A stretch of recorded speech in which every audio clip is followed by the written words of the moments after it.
Or did you start feeling like none of this was meant for you? Not in a loud, rebellious way, but in that quiet, unsettling realization that something about the world just doesn't align anymore. The noise, the expectations, the endless pressure to perform, to prove, to belong.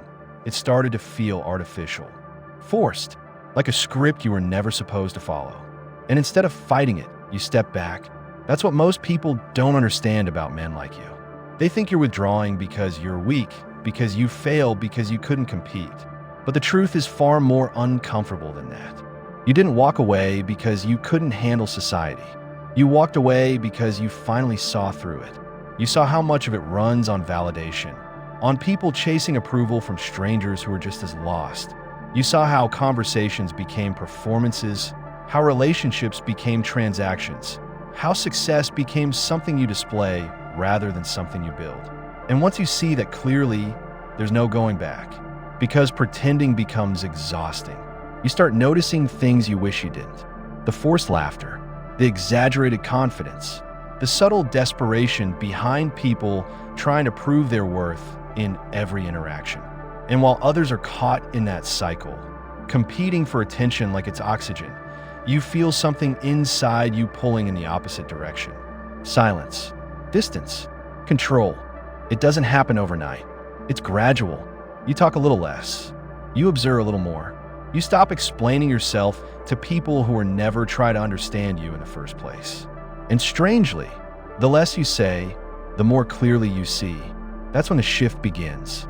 You realize you don't need the crowd. You don't need to be liked by everyone.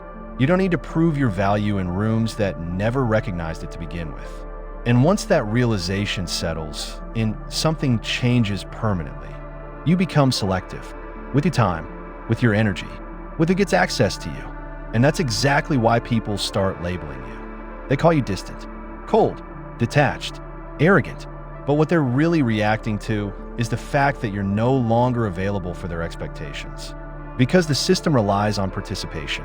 It needs you to engage, to react, to seek validation the same way everyone else does. The moment you stop doing that, you become unpredictable, harder to read, harder to control, and that makes people uncomfortable. So they try to pull you back in.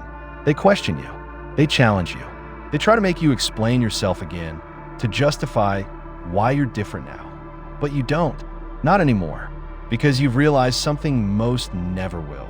You don't owe the world an explanation for becoming who you are. Walking away doesn't mean disappearing completely. It doesn't mean isolation or weakness. It means stepping out of patterns that were never built for you. It means choosing clarity over chaos, purpose over noise. It means building your life quietly without needing applause for every move. And yes, it comes with a cost. Fewer people understand you. Fewer connections feel real. There are moments where the silence feels heavy, where you question if this path is worth it. But then you look back at the noise, the constant proving, the need for approval, the endless cycle of chasing things that never actually satisfy. And you realize you didn't lose anything. You escaped it. That's why Sigma men walk away. Not because they hate the world, but because they refuse to live in it the way everyone else does. And once you've reached that point, once you've seen things for what they really are, there's no returning to who you used to be. Only moving forward. Alone, if necessary, but finally on your own terms.